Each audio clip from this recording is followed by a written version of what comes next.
PM किसान योजना रे आपण मानक पई एक खुशी खबर कौन अच्छी अपडेट जानिबा। कृषि मंत्रालय देला खुशी खबर घरे बसी करिपारिबे पीएम किसान सह जड़ित समस्यार समाधान। आपणकर जदि किसी समस्या रही ताहार सॉल्यूशन आपण माने घरे बसी करिपारिबे। किपरि करिवे मु आपण मानकु स्टेप बाय स्टेप बतैबी। कौन अच्छी समस्या आपण माने जानि परिबे कि नहीं ता विषय रे मध्य जणैबी। आपण मानकर जदि पैसा आसुना किंबा आपणकर आधार रे कौनसी असुविधा रही किंबा आपणकर केवाईसी हेउना आपण मानकर समस्त तथ्य मु आपण मानक ए वीडियो माध्यम रे जणाइबी। वीडियोटी आरंभ करिबा ता पूर्व जदि चैनल को सब्सक्राइब करनांती सब्सक्राइब मध्य करनियंतु। चलंतु देखिबा।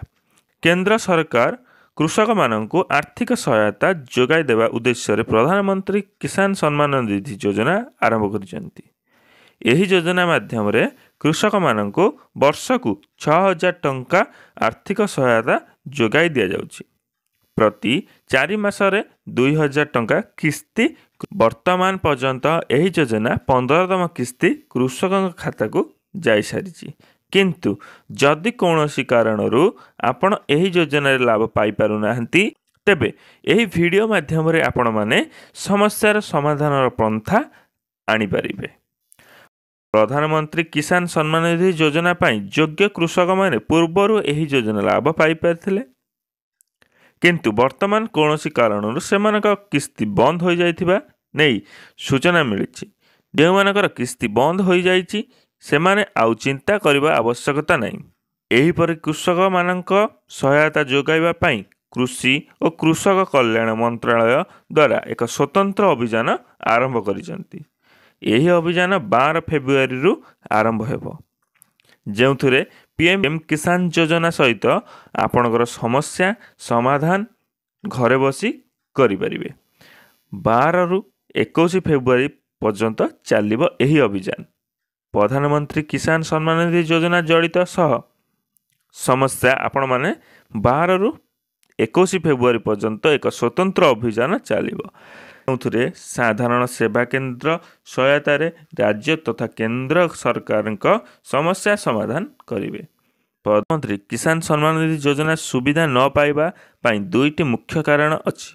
प्रथमे कौनसी ई केवाईसी नाही, द्वितीयतः बैंक सहित आधार लिंक नाही। यही दुईटी समस्या पाई यही अभियान आरंभ करा जायछि। यही अभियान माध्यम रे ग्राम गुड़िकर शिविर आयोजन करी लोकंक समस्या समाधान करने को प्रयास आरंभ करिबो मंत्रालय। यही शिविर माध्यम रे आपण पीएम किसान सहित जड़ित समस्या समाधान करि परिबे।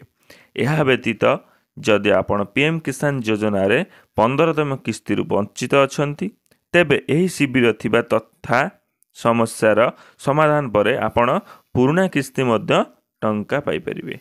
15 नवेम्बर रु जारी होइथिबा 15तम किस्ती 15 नवेम्बर 2023 रे पीएम मोदी किसान सम्मान निधि योजना रे 15तम किस्ती कृषकों अकाउंट को स्थानांतरित करथिले। पीएम किसान सम्मान निधि रे परिमाण प्रति 4 मास रे स्थानांतरित हुए। तेणु वर्तमान 16तम किस्ती फेब्रुआरी मास कृषकों अकाउंट को स्थानांतरित होई पारिबो बोली आशा करा जाउची। धन्यवाद। जदि वीडियोटी आपण संपूर्ण देखिथिबे ताहले गोटे लाइक करंतु एवं चैनल को सब्सक्राइब करी बेल आइकन बटन को ऑन कर दियंतु। धन्यवाद। जय जगन्नाथ।